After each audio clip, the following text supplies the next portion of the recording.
இது என்ன வீடியோன்னு சொல்லி பார்த்தீங்கன்னு சொன்னால், இது வந்து சீ தமிழ் நாடகம்னு சரிகமபாவை பற்றியது. சரிகமபாவில் யாரை பற்றி பேச போனோம்னு சொன்னால், தன்வியை பற்றி உங்களுக்கு தெரியும். ஊட்டியிலிருந்து வந்து கலந்து கொண்டவர். அவருடைய அம்மா வர துபாயிலிருந்து வந்து இப்போ இருக்கிறார். போன வாரம் வந்திருந்தார். இந்த முறையும் இந்த நிகழ்ச்சியில் அவர் மேடையில் இருக்கும்போது அவர் இது வந்து உங்களுக்கு தெரியும், ராக் அண்ட் ரோல் ரவுண்ட். அதில் வந்து பழைய பாடல்கள் எடுத்து மிக அற்புதமாக பாடி வருகிறார்கள். அந்த வகையில் இவர் எடுத்துக்கொண்ட பாடல் இதுதான்.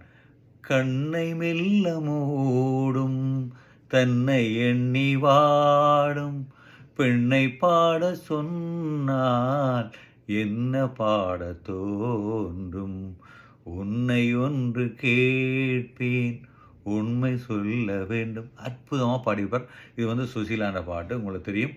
மிக மிக சிறப்பாக பாடிப்பார். இவருக்கு வந்து இந்த மேடையில் மிக மிக பாராட்டுகள் கிடைத்தது.